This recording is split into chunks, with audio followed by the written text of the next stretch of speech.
My name is Luke Snelling, and I'm the executive director of a nonprofit group called Energize Vermont.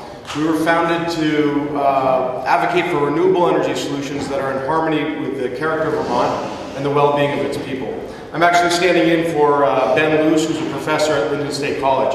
The purpose of these brief couple of slides is to talk about which renewable energy solutions are perfect and ideal solutions for the state of Vermont. Which can we actually trust, and how do we prioritize their usage?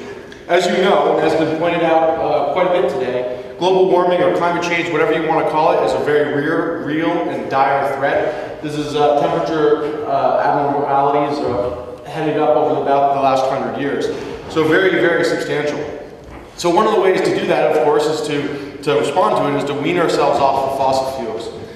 U.S. electricity consumption is, to put it in a rough idea, is about 1/3 of our total energy consumption. So it's a big piece of the pie that we could do to respond to fossil fuels. That's roughly about, I think it was 300,000 large-scale wind turbines across the United States.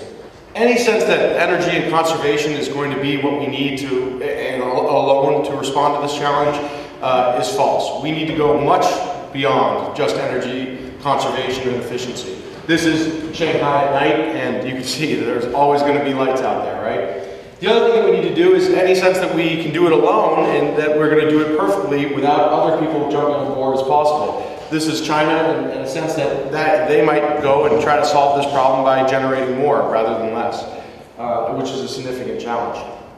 Additionally, one of the things that people say about renewables is that it's not possible because of their high price. Well, the reality for solar, as you can see from this slide, is that it's on an epic price decline. Over the last 25 years, solar has declined to over 92%. So solar is becoming a very cheap and very affordable solution.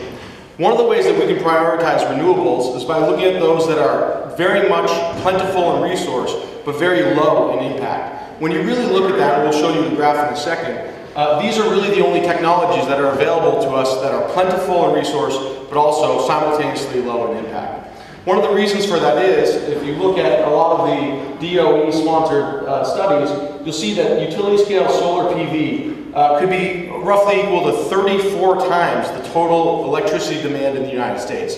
This is a resource that is insanely plentiful and completely available to us today from top to bottom of the state. If you said you only want to put it on rooftops, that would generate about 700 gigawatts. That's roughly 30% of the total US electricity demand. Solar is an absolutely plentiful resource that is being completely underutilized today and is integral for us to becoming energy independent. The other thing that's worth pointing out is that here in our home state of Vermont, if we did want to be independent, that we could power our electricity needs with roughly 1% of the cleared farmland in the state of Vermont. That's about 6,000 acres. We have about 6 million acres of open land here. With appropriate siting standards, we could put solar throughout this state, be energy independent, and not rely on any corporate interest in doing so. This is a wind speed map of the United States of America. You'll see that the Midwest is full of high quality winds. You also see that Vermont has negligible wind resource, especially at the lower lands and even not that great at our higher lands. So, can wind be a great resource for Vermont? It's very questionable. This is a NREL data from that shows the installable capacity. We'll look at it in the Northeast in a second, but installable is what they thought if we could build every piece of wind resource in the state. So we ignored local siting factors, we ignored local concerns. This is what it would look like in the Midwest. You'll see those numbers are off the chart. Here in Vermont, we would have 2.9 gigawatts of potential of wind. That sounds like a lot, but then when you put it into a ranking, it's 27th in the United States.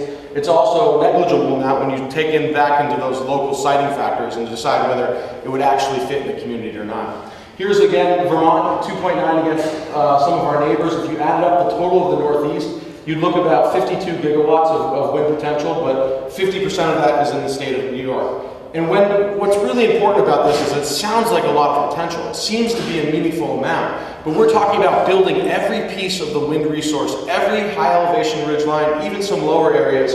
In the state of Vermont, this is going to go too slowly. But basically, if you took that Northeast wind data speed and said, what does this mean in real terms? Well, wind is about runs at about a third capacity factor, so that's about 15.6 gigawatts. The total production potential in terms of reducing our CO2 is about less than 1% of our overall U.S. output. You can also see that the cost trends for wind is increasing at a monster level. Over on the left, you'll see that the reality is that it's on an upswing due to steel and other things.